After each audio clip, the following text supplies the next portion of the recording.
दोस्तों, मैं आज आपके लिए क्वेश्चन लेके आया हूं। हम इसे जल्द से जल्द सॉल्व करने की कोशिश करेंगे। मैं आज आपको एक ऐसी ट्रिक बताऊंगा जिससे क्वेश्चन हम जल्द से जल्द बहुत जल्दी सॉल्व कर लेंगे। चलिए शुरू करते हैं। इस क्वेश्चन को जल्दी से जल्दी सॉल्व करने के लिए सबसे पहले हम क्या करेंगे, सबसे पहले हम करेंगे cos x को बाहर निकाल लेंगे। cos x को जैसे ही हम बाहर निकालेंगे ये क्या बन जाएगा, 0 to पाई बाई 2 बन जाएगा। और ये tan x है। ऊपर वाला वैल्यू कोई भी चेंज नहीं होगा और cos x जैसे ही बाहर आ जाएगा ये cos x बाहर आएगा और ये cos स्क्वायर x हो जाएगा।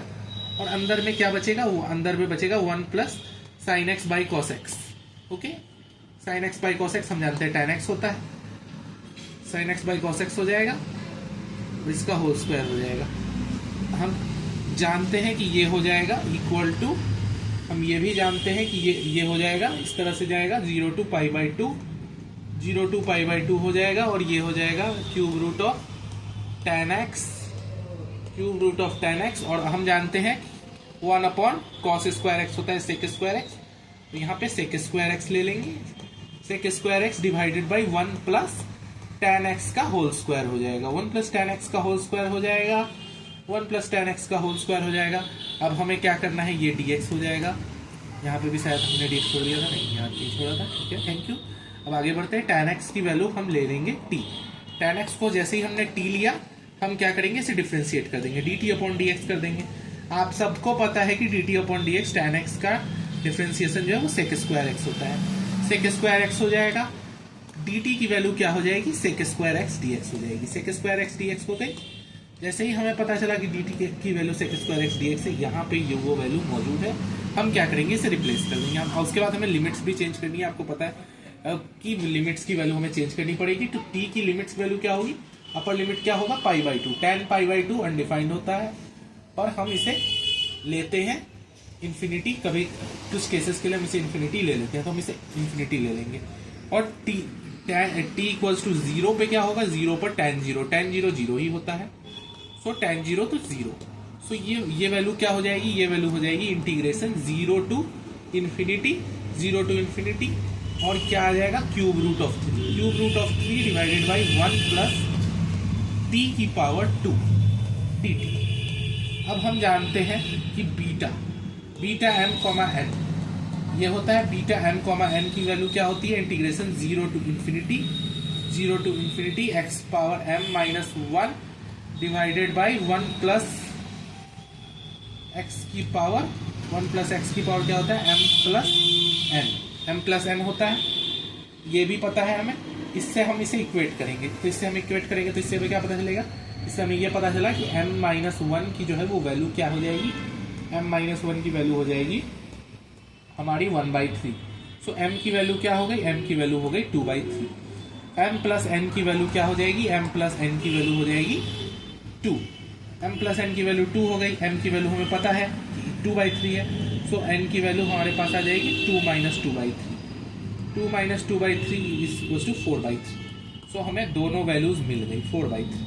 सो हमें किसकी वैल्यू निकालनी है, बीटा 2/3 4/3 की वैल्यू निकालनी है। 2/3 4/3।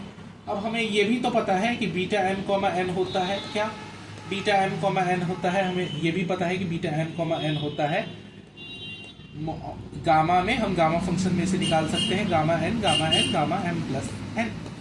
अब गामा m प्लस n ये केस होता है, गामा m प्लस n 2/3 और 4/3 दोनों को अगर हम जोड़ देंगे तो क्या आएगा, हमें वैल्यू निकालनी किसकी पड़ेगी, हमें वैल्यू निकालनी है 2/3 गामा 4/3 गामा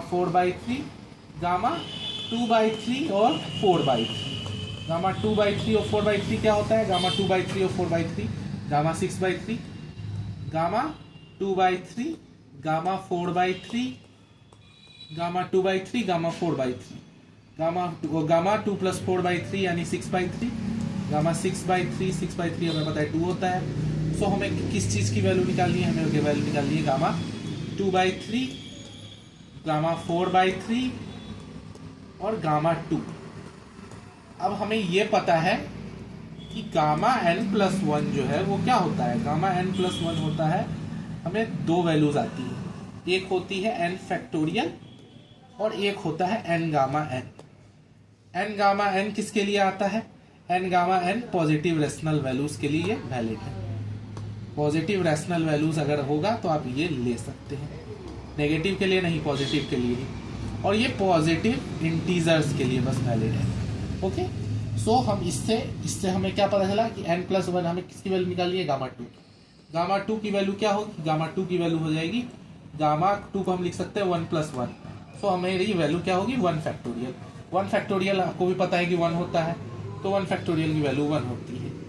1 फैक्टोरियल की वैल्यू 1 होती है। 1 फैक्टोरियल की वैल्यू 1 होती है। 1 फैक्टोरियल की वैल्यू 1 होती है। सो हमें सिर्फ क्या निकालना है? गामा 2/3 और गामा 4/3 की वैल्यू हमें निकालनी है।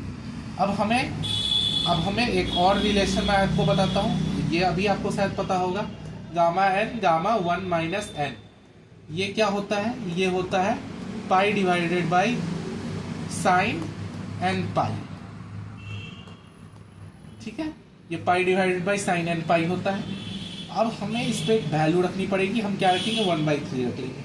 जैसे ही हम 1/3 रखेंगे, ये क्या आ जाएगा? गामा 1/3 और गामा 2/3 आ जाएगा।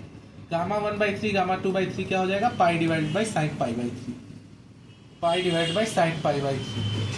साइन पाई/3, साइन पाई/3। अब आपको भी पता है कि साइन पाई/3 क्या होता है? पाई डिवाइडेड बाई साइन पाई/3। साइन पाई/3 आपको भी पता है √3/2 होता है। जैसे ही हम लिखेंगे ये वैल्यू आ जाएगी 2π/√3। 2π/√3 आ गई। अब मैंने आपको ऊपर एक बार बताया था कि n+1 की वैल्यू n गामा n होती है। अब n+1 की वैल्यू अगर हमारा n गामा n है, सो हम इससे भी एक वैल्यू निकाल सकते हैं। तो हम क्या करेंगे? गामा 4/3 की वैल्यू निकाल देंगे। गामा 4/3 की वैल्यू क्या होगी? n+1 की वैल्यू 4/3 है। सो n+1 की वैल्यू 4/3 है, तो n की वैल्यू क्या आ रही है? n की वैल्यू हमारी आ रही है 1/3। ओके, n की वैल्यू 1/3 आ रही है, तो इससे हमें क्या पता चला कि गामा 4/3 क्या होगा? 1/3 गामा 1/3। ये क्या है? गामा 4/3। गामा 4/3 है। अब हम क्या करेंगे? दोनों तरफ इससे मल्टीप्लाई किससे कर देंगे? गामा 2/3 से।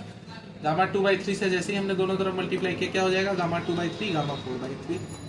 गामा 2/3 गामा 4/3 इक्वल टू क्या आ जाएगा? 1/3 गामा 2/3 और गामा 1/3। गामा 2/3 और गामा 1/3। अब हमें क्या पता है? गामा 2/3 और गामा 1/3 की वैल्यू हमने यहाँ निकाली थी। क्या निकाली थी? 2π/√3। हमने यहाँ निकाली थी 2π/√3। तो ये आ जाएगी 2π/3√3। 3√3। अब क्योंकि रैशनल तो ले नहीं सकते, इरेशनल रूट में नहीं लेना चाहिए, सो 2√3 डिवाइडेड बाई 3 × 3 इज 9। सो ये 9 हो जाएगा। ये आंसर है हमारा। आगे अब भरते हैं, कंप्लीट करते हैं। तो हमारे इंटीग्रेशन क्या था? इंटीग्रेशन था 0 to π/2 cube root of tan x divided by sin x plus cos x whole square dx। इसकी वैल्यू क्या आ गई? 2√3/9 पाई। 2√3/9 पाई आंसर आ गया। Thank you.